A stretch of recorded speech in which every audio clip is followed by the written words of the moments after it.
I still remember the exact moment my world began to crack. Not shatter, not collapse, but crack, slowly and quietly, like glass under pressure that no one else could hear.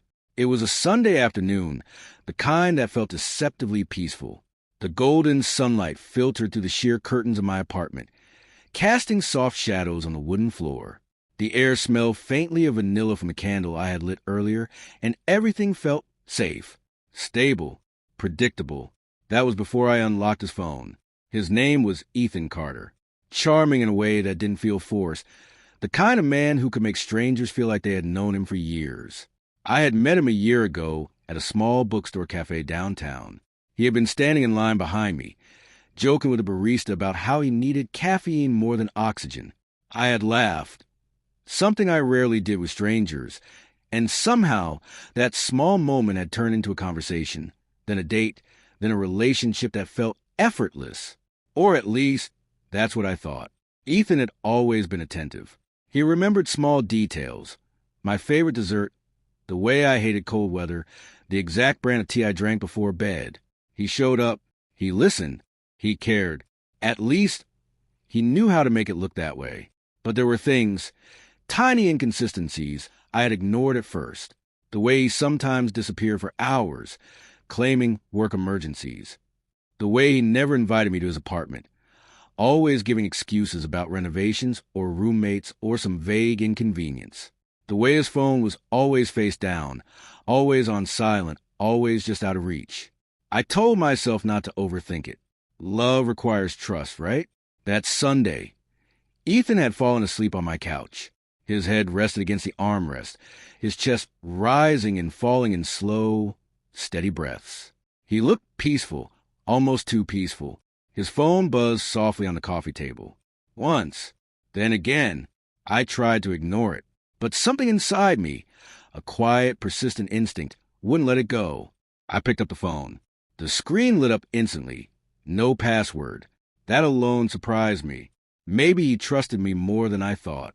Maybe I was just being paranoid. Then I saw the notification. Did you tell her yet? No name, just a number. My stomach tightened. Tell me what? I hesitated. My thumb hovered over the screen, my heart beginning to pound louder than the silence in the room. I told myself I shouldn't do this, that invading his privacy would make me the bad person. But something deeper, something primal, whispered, you already know something is wrong. So I opened the message. The conversation was short. Too short. Her. Did you tell her yet? Her. You promised you would handle it this week. Her. I'm not going to keep living like this. Ethan. My breath caught. Living like what? Before I could process it, another message appeared. Her. Our daughter keeps asking why you're never home. Everything inside me went cold. Daughter. The word echoed in my mind like a gunshot. My fingers trembled as I scrolled up, my vision blurring slightly as if my brain was trying to protect me from what I was about to see. Photos, messages, missed calls, a whole life hidden in plain sight. There were pictures of a little girl, no older than 5, smiling brightly at the camera. Pictures of Ethan holding her, laughing, looking happy, genuine, real. And then there were photos of her, the woman, dark hair, soft features, warm eyes. She looked kind, the kind of woman you wouldn't expect to be part of something like this. In one photo, she stood beside Ethan, her hand resting on his chest, a wedding ring clearly visible on her finger. Wedding ring. I felt like I couldn't breathe. I zoomed in on the picture, my heart racing as denial fought desperately against reality. No, this didn't make sense. There had to be an explanation. Maybe she was an ex. Maybe the child was from a past relationship. Maybe. Then I saw the date. 2 weeks ago. My entire body went numb. I slowly looked over at Ethan, still asleep on my couch, his face calm, untouched by the storm that had just begun inside me. How could he look so peaceful? How could he lie so effortlessly? How long had this been going on? A year. A whole year. Every I love you. Every late night call. Every promise. A lie. Tears burned behind my eyes, but I refused to let them fall. Not yet. Not like this. Instead, something else began to take shape inside me. something darker, sharper, clarity. I gently placed the phone back on the table, exactly where it had been. My movements were slow, controlled, almost mechanical. Inside, I was unraveling. But on the outside, I needed to stay composed. Because this wasn't just betrayal. This was a double life. And I was done being the clueless girlfriend. I stood up quietly and walked into the kitchen, gripping the edge of the counter as I tried to steady my breathing. My reflection in the window looked unfamiliar. My eyes darker, harder. I had two choices. I could confront him right now, scream, cry, demand answers. Or I could learn everything first. The truth, the whole truth. Because if Ethan Carter had been lying to me for a year, then I needed to understand exactly who I had been loving and who I was about to destroy. I walked back into the living room just as he stirred, his eyes slowly opening. He smiled when he saw me, soft, warm, completely unaware. "Hey," he murmured. How long was I out? I forced a smile. "Not long," I said, my voice steady despite the chaos inside me. He stretched slightly, reaching for his phone without a second thought. "I should probably head out soon. Got some stuff to take care of." "Of course you do." I nodded, pretending not to care. "Work." "Yeah," he said casually. "You know how it is." I watched him carefully, searching his face for any sign of guilt, any hesitation. But there was nothing. He had done this so many times before, it had become second nature. That realization hurt more than anything. As he stood up to leave, he leaned in and kissed my forehead. "I'll call you tonight." I almost laughed. Instead, I whispered, "Sure." And just like that, he walked out of my life, like nothing had changed. But everything had. The moment the door closed behind him, I let the silence settle around me. Heavy, suffocating. Then I reached for my phone. Because if there was one thing I knew for certain now, it was that I wasn't going to cry over him. I was going to expose him. Slowly, carefully, completely. And the first step? Finding her. I didn't sleep that night. Not even for a second. The apartment felt different now. Like every corner held a memory that had suddenly turned toxic. The same couch where Ethan had held me close now felt like evidence. The same kitchen where we had laughed over burnt pancakes felt staged, fake, like a scene from a life that was never real to begin with. I sat on my bed with my laptop open, the glow of the screen the only light in the room. Outside, the city was quiet, but inside me, everything was loud, questions, anger, disbelief, and something deeper, something colder. I wasn't heartbroken. Not yet. I was focused, because heartbreak could wait. Truth couldn't. I opened every social platform I could think of and typed in his name, Ethan Carter. Hundreds of results appeared. Of course they did. A man like him, charming, social, likable, would exist everywhere online. But I wasn't looking for him. I was looking for her. I went back to the images I had seen on his phone. I had memorized her face without even trying. The curve of her smile, the softness in her eyes, the way she leaned into him like she trusted him completely, the way I used to. It took me 2 hours before I found her. Her name was Lily Carter. My chest tightened when I saw the last name. Carter, not past tense, not used to be, present, wife. Her profile was public, almost painfully so. It was filled with warmth, family moments, soft captions about love, patience, and gratitude. The kind of life people admired from a distance. The kind of life I had unknowingly stepped into. My fingers trembled slightly as I scrolled. There she was again. Ethan, standing beside her, his arm wrapped around her shoulders, both of them smiling at the camera like nothing in the world could touch them. Behind them was a decorated living room, balloons spelling out Happy Anniversary. Anniversary. 3 weeks ago. I felt something inside me crack a little further, but still, no tears. Not yet. Then I saw the little girl. Same bright smile. Same innocent eyes. Her name was Emma. Lily had posted a video of her running through a park, laughing as Ethan chased her, eventually picking her up and spinning her around. The caption read, "She's happiest when Daddy's home." My stomach twisted so violently I had to close my eyes. Daddy. Home.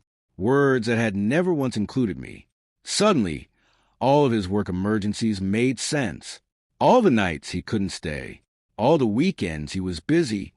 He wasn't busy. He was living his real life. And I was just a side chapter. But something didn't add up. If Lily was his wife, his real, official wife, then why was he still with me? Why go through the effort of maintaining a second relationship? It wasn't just cheating. It was calculated, sustained, intentional, which meant there was more. I leaned back against the wall, staring at the ceiling as my mind tried to piece everything together. My heart was starting to catch up now, the weight of it pressing harder against my chest. The betrayal wasn't just physical. It was emotional, psychological. He had built two lives, and he had played both roles perfectly. Too perfectly. That's when a thought crossed my mind, sharp and sudden. What if she didn't know? I sat up immediately. No, there was no way Lily knew about me. If she did, her post wouldn't look like that. Her smile wouldn't look so real. Her words wouldn't sound so full of trust. Unless she was just as trapped in his lies as I had been. The idea shifted something inside me. For the first time since I discovered the truth, my anger wasn't just directed at Ethan. It was shared. Because if Lily was also being deceived, then this wasn't just my story. It was hers too, but I needed to be sure. I clicked on her messages. My finger hovered over the message button for a long time. What was I supposed to say? Hi, I've been dating your husband for a year. Thought you should know? Too blunt, too chaotic, too easy to dismiss.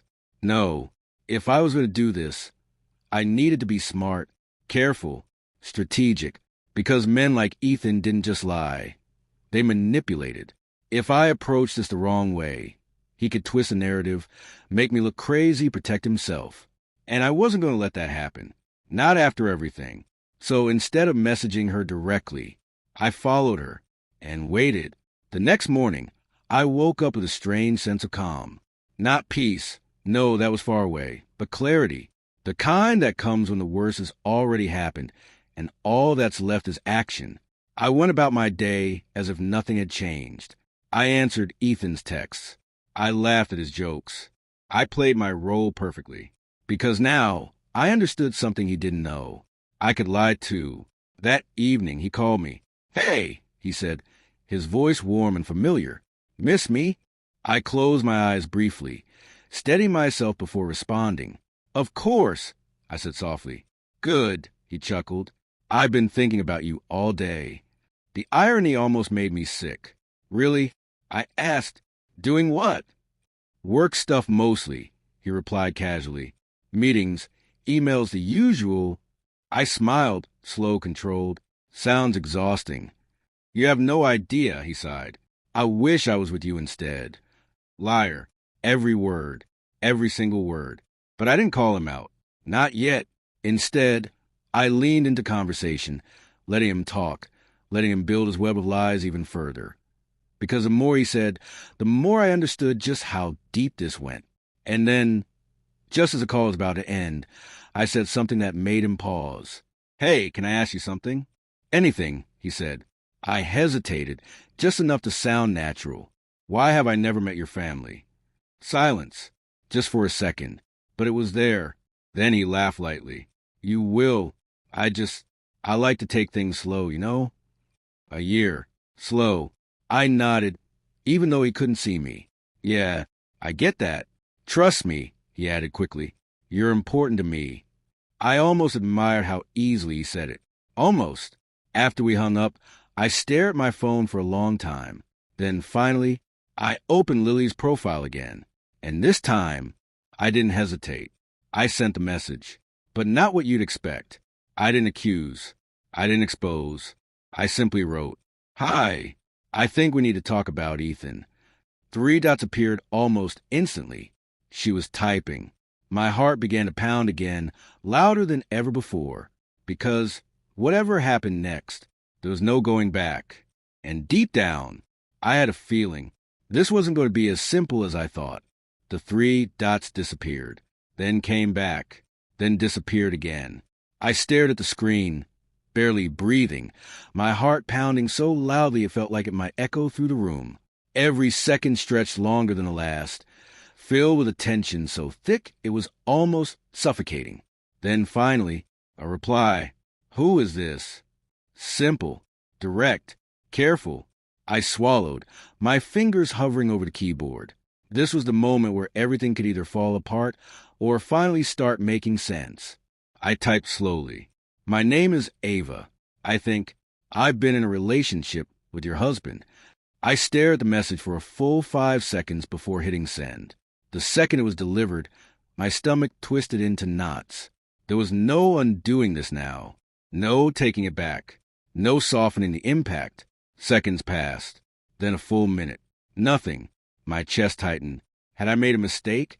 Was she going to block me? Ignore me? Or worse, tell him? Then suddenly, seen. And right after that, that's not possible. The words felt like a slap, but I expected it.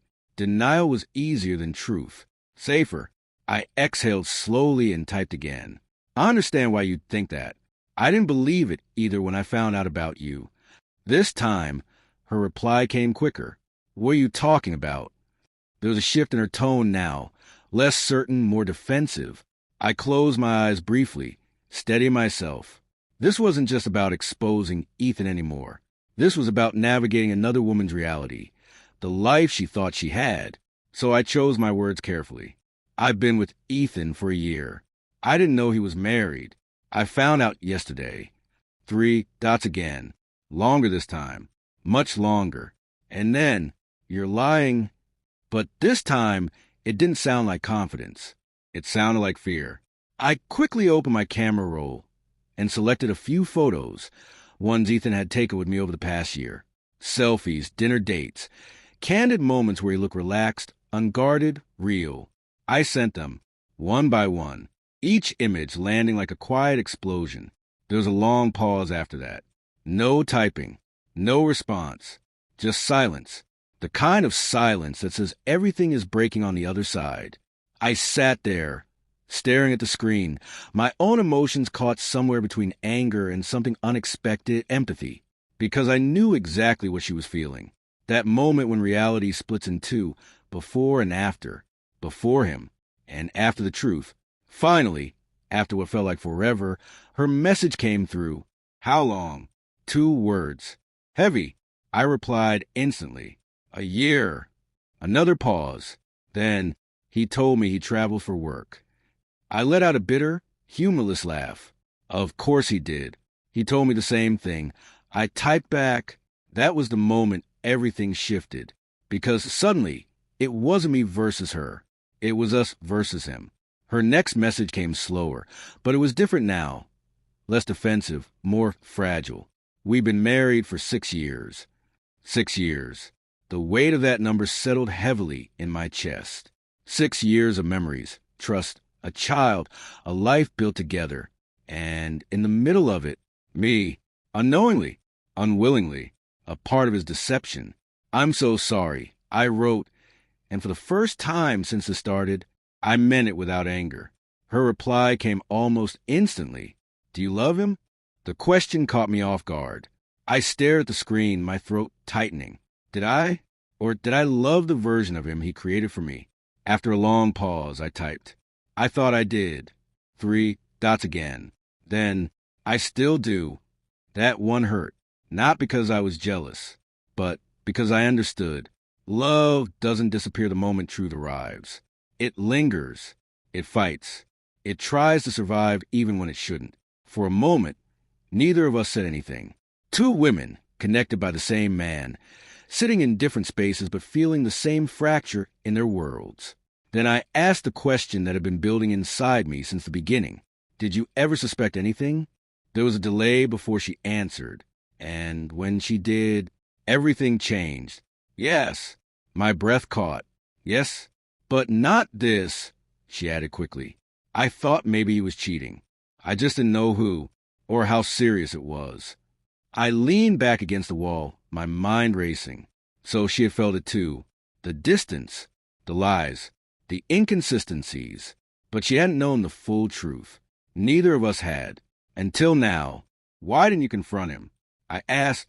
Her response came slowly, like each word cost her something, because I was scared what I'd lose. Her family, her stability, her version of reality.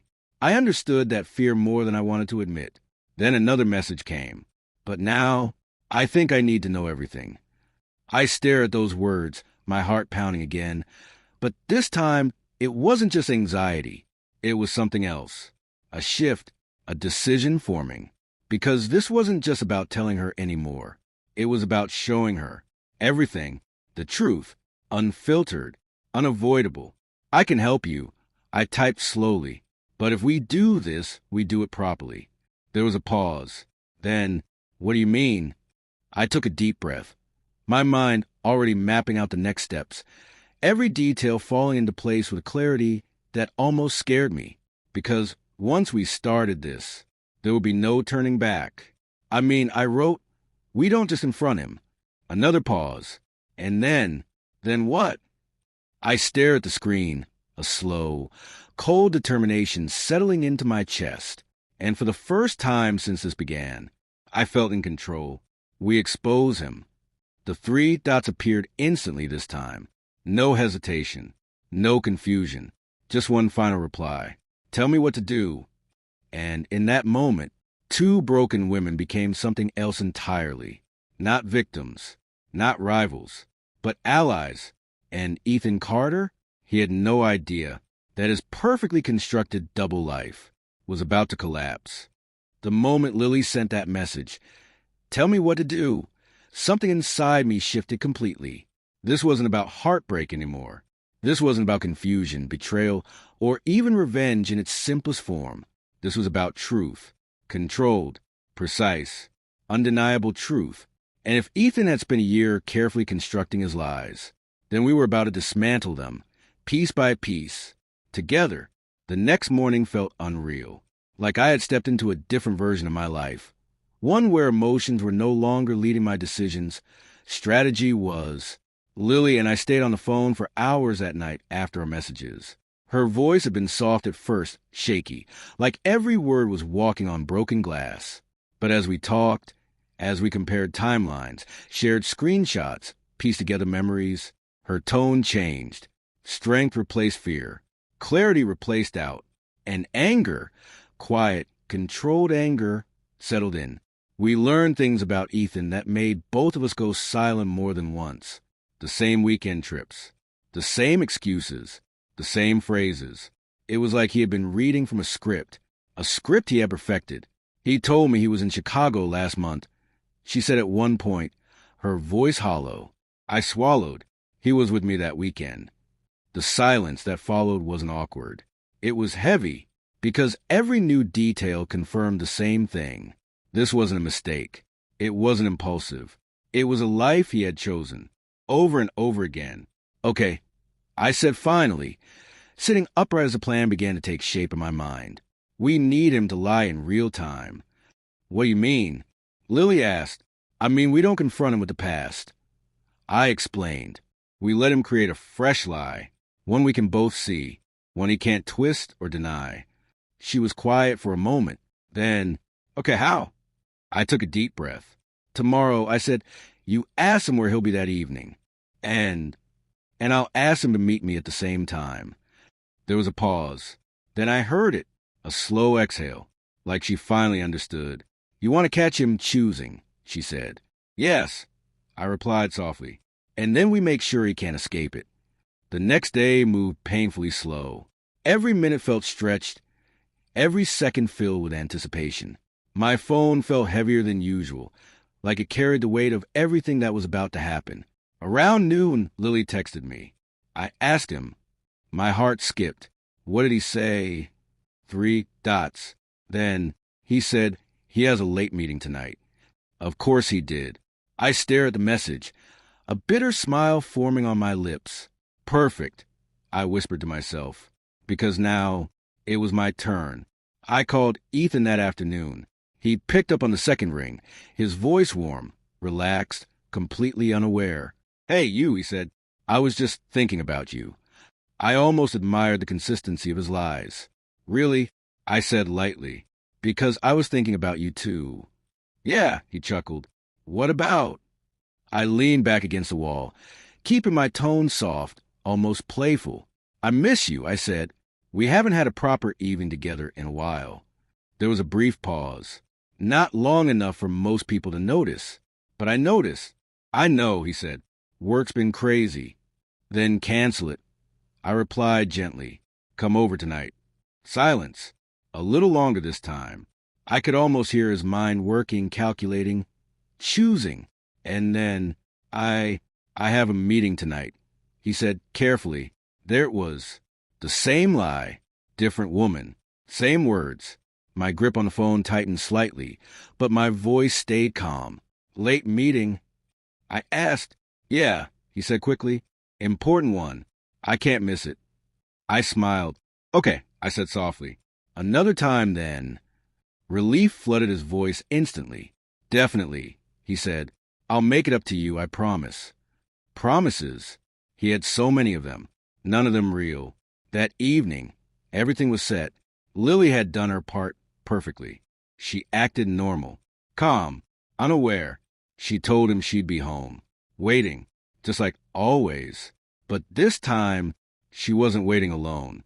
At exactly 7:30 p.m., my phone buzzed. A message from Ethan. Meeting just started. Talk later? I stared at it. My heart steady now, no longer racing, no longer breaking. Just ready. I forwarded the message to Lily. 3 seconds later, she replied, he just left the house. I closed my eyes briefly. There it was. The truth. Clear. Simple. Undeniable. He's on his way to me. I typed. Another pause. Then, okay. One word. But behind it, I could feel everything she wasn't saying. Pain. Anger. Closure. At 8:02 p.m., there was a knock on my door. I took a deep breath before opening it. And there he was, Ethan Carter, standing there like nothing was wrong, like he hadn't just lied to both of us within the same hour. He smiled when he saw me, stepping inside casually. Hey, he said, leaning in to kiss me. I turned my head slightly, not enough for him to notice, but enough for me to feel in control. Hi, I said quietly. He looked around, relaxed, comfortable, like this was a safe space, like this was his secret world. What happened to another time? I asked lightly. He smirked. I missed you too much, he said. Of course he did. Or at least, he knew how to say it. We talked for a while. About nothing. About everything. I watched him carefully. The way he moved, the way he spoke, the way he smiled. It was almost fascinating now. How easily he existed in two realities. How naturally he played both roles. But what he didn't know was that his audience had changed. Because this wasn't just me anymore.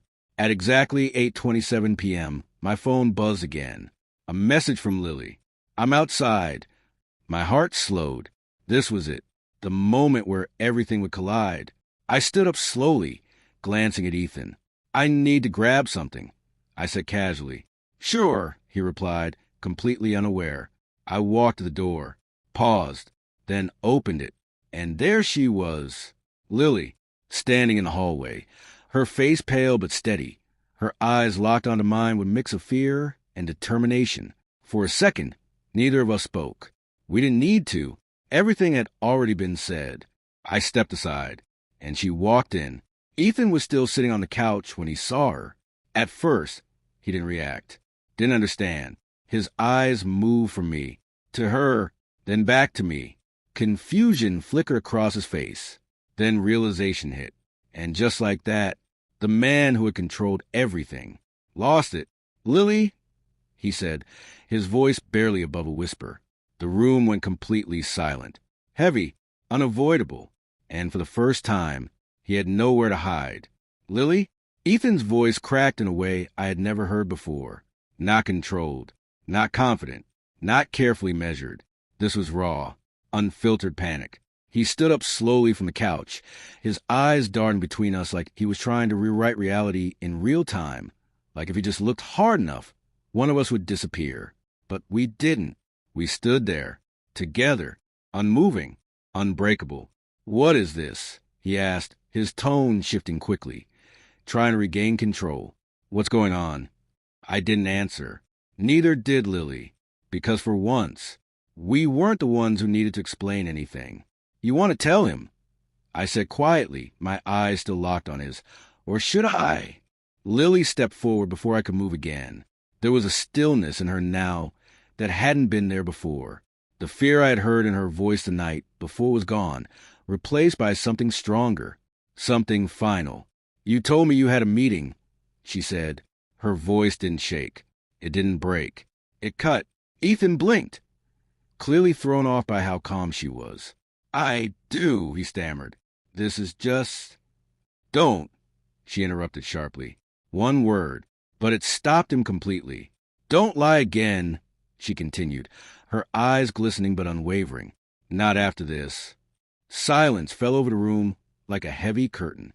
Ethan looked at me then, searching for something, an ally, an explanation, an escape. He found none. You, he said, pointing at me slightly, you set this up? I tilted my head just enough to meet his gaze evenly. No, I replied. You did. A year ago. That hit him. I saw it in the way his shoulders dropped slightly, in the way his confident posture finally started to collapse under the weight of everything he had built. This isn't what it looks like, he said quickly, running a hand through his hair. I can explain. Then explain, Lily said. 2 words. Firm. Unavoidable. And suddenly, Ethan Carter, the man who always had the right words, the perfect tone, the flawless timing, had nothing. His mouth opened slightly, then closed, then open again. But no explanation came, because there wasn't one, not a real one, not one that could fix this. I didn't mean for this to happen, he finally said, his voice quieter now. I almost laughed. Didn't mean for this to happen? A year, a whole year of choices, of lies, of decisions made over and over again. That's interesting, I said calmly, because it didn't just happen, Ethan. You planned it. You maintained it. You lived it. He shook his head quickly. No, it's not like that. You told me you loved me. I cut in. The words hung in the air, heavy, sharp, and you told her the same thing. I added, nodding toward Lily. His silence was louder than any answer. Lily took another step forward, her hands clenched at her sides. 6 years, Ethan, she said, her voice finally cracking just slightly. 6 years of marriage, a daughter, a life. Her breath hitched, but she didn't stop. And this is what you chose? That question broke something, not just in him, but in the room, because it wasn't just about betrayal anymore. It was about everything that came with it. Trust, family, reality. I love you, he said suddenly, looking at her desperately. The words came too fast, too rehearsed, like a reflex. Lily's expression didn't change. Don't, she whispered. Don't say that right now. Not when I finally see you clearly. That was the moment he realized it. He wasn't in control anymore. Not of the situation. Not of the narrative. Not of us. He turned to me then, his voice softer, almost pleading.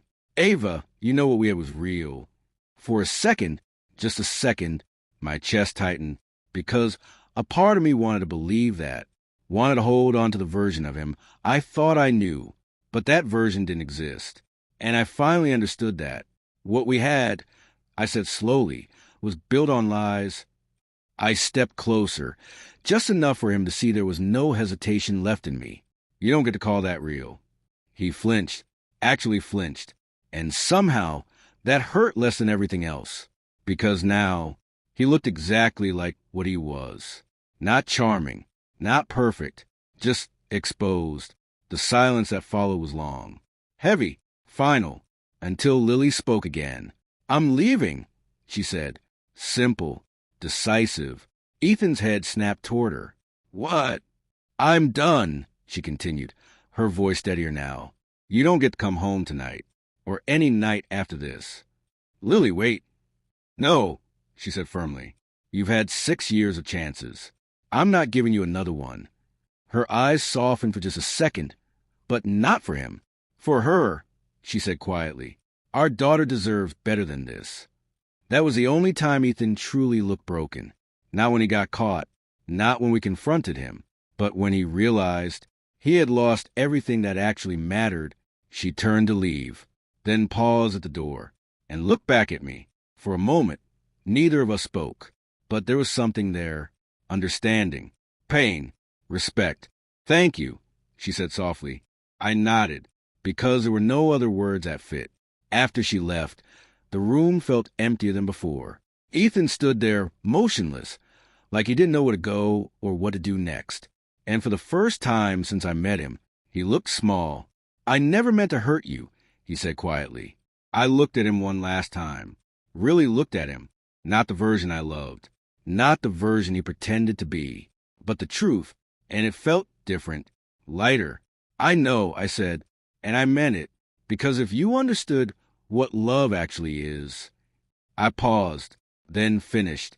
"You wouldn't have done this." He didn't follow me when I walked to the door. Didn't try to stop me. Didn't try to fix it. Because deep down, he knew some things don't get fixed. Outside, the air felt colder, sharper, real. I took a deep breath, letting it fill my lungs, grounding myself in something that finally felt honest. For the first time in a year, I wasn't living inside someone else's lie. I was standing in my truth. And even though it hurt, even though it left scars I knew would take time to heal, it also gave me something I didn't realize I had lost. Myself. Because in the end, he didn't just lose 2 women. He lost the only 2 people who ever truly believed in him. And that was a consequence no lie could ever escape.